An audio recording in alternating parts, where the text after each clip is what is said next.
Yo! What's up sa inyo mga mamen? Nabili na nga natin yung ating pinag-ipon-ipunan.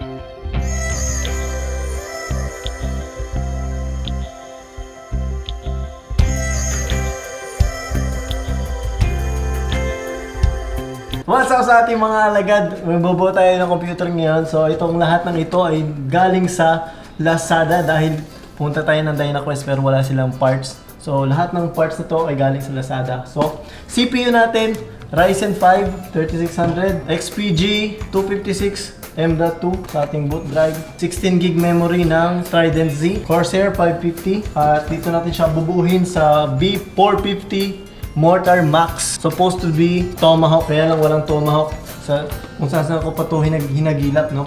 Kasi sold out yung DynaQuest. So, okay, buhin na natin. Nag-ipon na namin to ng mga ilang buwan. Ang kulang pala namin ay yung graphics card kasi sold out. Bubuhin natin siya sa DEEPCOOL. Ito, DEEPCOOL case. Alright, let's go!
Okay, let's go back to the present. Here we go, we have the parts now. The last piece of the puzzle para naman mabuo na natin tong computer na to. Without further ado, alright guys, build na natin. Ito na yung parts natin ngayon. Graphics card na nabili natin yung SAPPHIRE Pulse 5700 XT.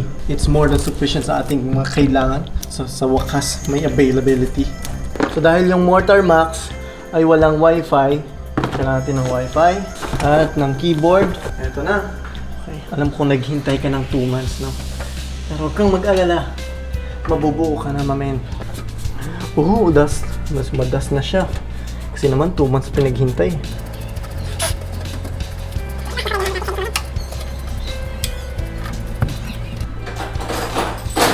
Kailangan natin ng tornilyo, screwdriver. Yan, unbox muna natin to, mamen. Excuse me. Unbox na natin sa ating pinaka-importanting part ng build. Bam! Let's see. SAPPHIRE Pulse 8 gigs. Okay. Bam! Okay. Of course, kailangan tinggalin yung plastic. Wait lang. Yan, tanggal ko din. Okay. Make sure it's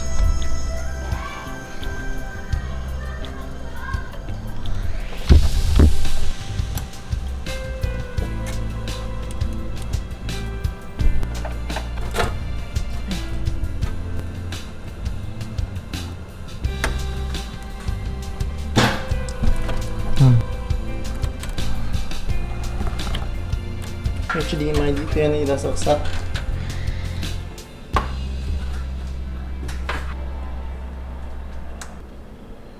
plan something. Yes. Come on, boot.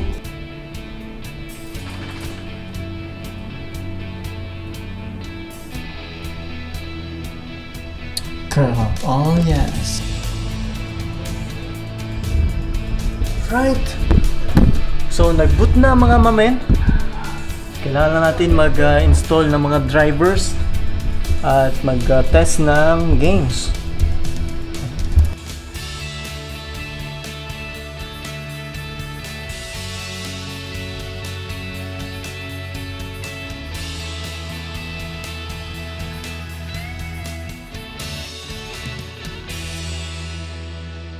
So yun nga mga mamen, natapos na namin yung pag-install ng graphics card at nabuksan na nga ang ating pangalawang PC.